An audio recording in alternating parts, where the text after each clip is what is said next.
Damian Volar from Element. Previous came off the card and beat Joe Brown in February. Big boy Damian Volar, the previous MVP gridiron player. Wow. Was he really? Yeah. There you go. Wow. Do you guys like gridiron? I haven't watched much of it. No, can't say. Yeah. America. American with He the was- weird footballs. I've tried watching the Super Bowl, and it's just you're going. I don't get it. Like I appreciate it that it's a big sport and whatever, but the stoppages and stuff. If you're into it, you'd be into it. But trying to watch, if they put it on once a year, and they're like, oh, everyone watch it, and you're sort of there going, I don't know what this is. I'll take you through an abbreviated history lesson. Oh, great. Codes one day, so I can fully explain to you why it is that we have gridiron in the first place. But yeah, it's for another episode. Someone kill me. So Damian comes out. I called this one the Beauty and the Beast, right? Damian's got a head like me. He's a little rough. So Damian comes out. He's fighting me old mate James. This is 5-6 years ago. He came in and I was teaching a fitness class at Cardio's, and he brought in a mate of his, and massive dudes, big, tall, bloody lanky guys, and just put them with each other. And just for the next year, basically every day come in and just smack the shit out of each other. Wow. All I said to him for a year was, please, can you not hit each other so hard? Oh, God. Brutal. I would not want to be behind any of these unco punches that they were throwing. And it's just, when they come in and they're just unco and damage is happening, people. And you come in, you're doing your first lesson. Please don't do any spinning back fists. Crazy spinning shit that you're trying out. You've never done it before, and you're knocking out the girl in the third row. And that was James. He was always keen, really good dude, and super bloody strong dude, man. Just gifted dude. Just naturally. Yeah. Really quiet and unassuming character. They're the ones you got to watch out for. Yeah, really scary. Watch the guys who don't talk much, They smash you. But this is 5-6 years ago when I knew James. Great talk about for the last 5-6 years is, James, when are you going to fight? What are you going to do this, James? Yeah, I'm going to do it one day. And that was his day. So great. It was a big build-up. 5-6 years. He was ready years ago. He fought Damian Volar, and he screwed up. He screwed up. James, love you. But he made a massive mistake in the first round. And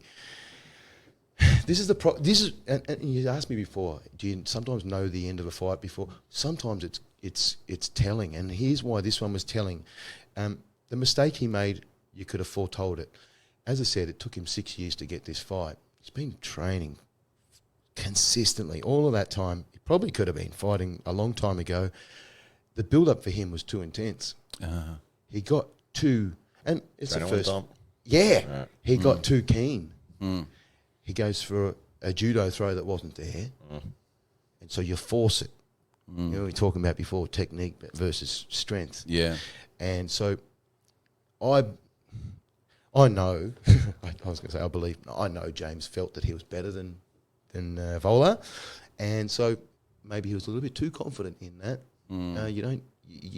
Volar's a great jiu-jitsu specialist. If he has a chance to reverse and gets a little angle, he's strong. If he can get on top of you, now you're fucked. Yeah. and it's one of the problems when you've got athletes that big, you don't have to make too many mistakes to be exposed. Yeah. If you want to push it and push your balance a little bit too much, when hey, I could possibly reverse it, I'm going to.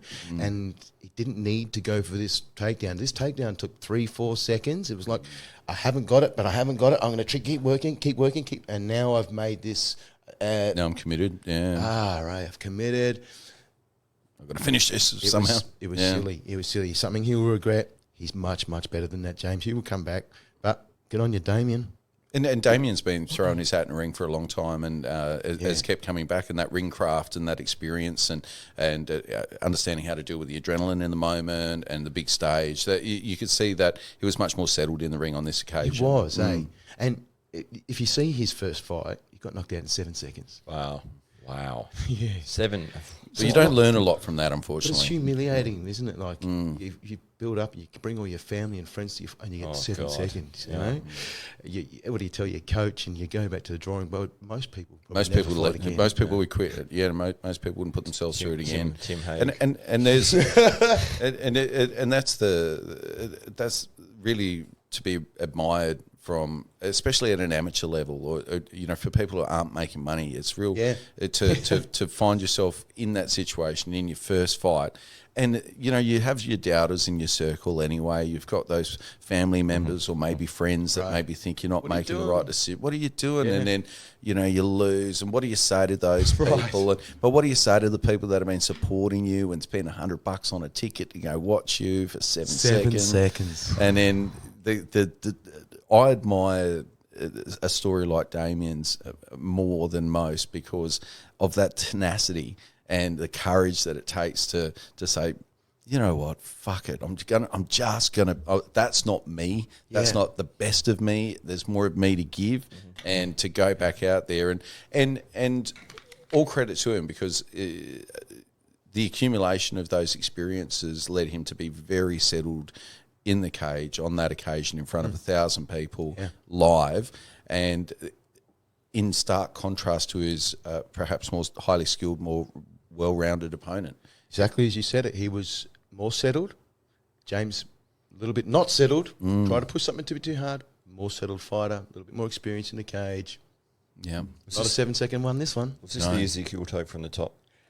Bro, let's talk about that choke. What was the choke? Was it Ezekiel? Oh, from no, top was this position. the one? Just front. No, that was different fights. The Ezekiel was a different fight. I think that was it was Jed. Right. Jed Dale versus That Saku was awesome. Kamara. You set that up. The Ezekiel joke is like a rear naked choke from the front. Yeah. Have you ever been Ezekiel choked? Yes. I tapped, but I didn't go out. Yes. Normally you do an Ezekiel when you have the gi on. So you've got lapels to use, right? And you squeeze and you can do this weird. But he did, it was like, I'll probably get this wrong. Mike and Andy can correct me and whatever. It was like a head and arm triangle / head and arm choke / Ezekiel. And from where we were, we couldn't actually see it. So it was like, oh, shit, do I call this as an Ezekiel and get, everyone's going to get dickhead, you don't even know what you're talking about, Yeah, get out of here. But it was pretty much an Ezekiel, no gi Ezekiel, which is not kind of used. It was a, hey, man, we go for our standard submissions. You got, maybe a head and arm triangle, much more utilised, high percentage submission. But he got this from Dylan Opitz, our legendary, jiu-jitsu guy from Cardioflex. Loves head and arms. They call him Spider-Man, just from crazy shit that he does with, arms and legs in weird positions. Head and arm chokes from bow and arrow positions on top side control.